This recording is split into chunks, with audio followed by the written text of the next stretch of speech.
Here is review vision and I have vision of your movie. Supergirl has always been one of the DC most interesting characters. She's not just female Superman, she has completely different story. Superman grew up on Earth and learned to become a hero. Supergirl lost her home, lost her world, and she had to watch everything she loved disappear. That should create one of the most emotional heroes in the DC universe. But the new version of Supergirl has created a huge debate among fans. Some people believe this is the fresh start DC needs, others believe this is the version missing what makes Supergirl special. So today we are going to talk about this, why the new Supergirl doesn't work at all. The biggest problem with this version is character identity. Supergirl is supposed to be a character with unique emotion journey. Kara Zor-El is someone who remember crypto. She remember her family. She remember her life she lost. That trauma is what separated her from Superman. Superman is the person who found a new home. Supergirl is the person who lost her first home. That is the difference, is what makes Kara interesting. But when you focus too much on making her just a darker, more aggressive version of Superman, you lose the heart of the character. Supergirl should not just be a Superman with a different costume. She needs her own personality, her own problem, and her own reason to fight. One of the biggest discussed around the new Supergirl is the darkest style. A more serious Supergirl can work. In the comic, Kara has experienced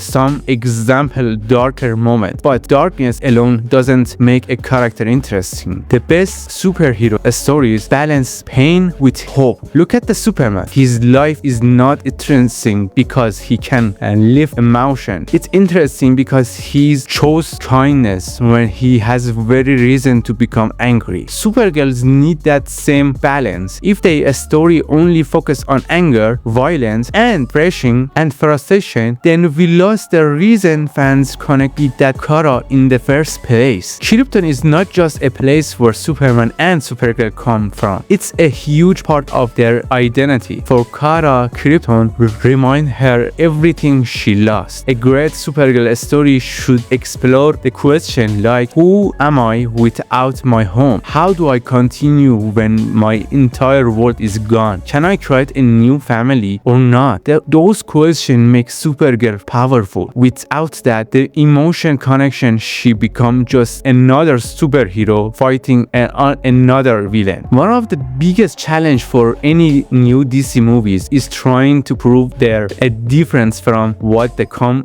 came before. After many versions of Superman and Supergirl, DC wants something new, but beginning difference is not always the same being better. A character does not need a completely change to become interesting. Sometimes the answer is simple. Understand what made people love them. The best adoption respect the origin, the character, while adding something new, not just changing the whole identity. At the end, one of the biggest, even more problem I had with the new Supergirl had not just having the good villain for this movie, and it's a very important needs for even a movie, because everything you see about movies, everything is important. It's villain. It's a good villain, and horrible villain makes a better and a good hero. Do you understand me? That makes it a good hero. The most important things is simple. Do audience care about Kara Zor-El now? Not her power, not her costume, not their connection to Superman. Her. The best superhero movies works because we care about the person behind the mask. Iron Man works because people cared about Tony Stark. Captain America works because people cared about Steve Rogers. Batman works because people understand Bruce Wayne. Supergirl need that same emotion current connection, but we don't get that connection so well. It's so hard to connect with that person when you cannot show it so simple. The new Supergirl has a lot of potential. The character is so powerful. The mythology is incredible, and the DC has a chance to create something special. But a biggest challenge is remembering one important. Supergirl is not interesting because she is powerful. She is interesting because she is a person who lost everything and still chose to be a hero. If DC understand that, Supergirl can become one of the greatest characters in the new DC universe. But if they forgot that heart of Kara Zor-El, then even the super strong strongest hero can fail. So that's it, guys. That is my vision about this new Supergirl of James Gunn. So what do you think about a new Supergirl of James Gunn? Don't forget to tell me in the comment. Don't forget to like this video and subscribe my channel and turn on the notification, and have a great time. Adios.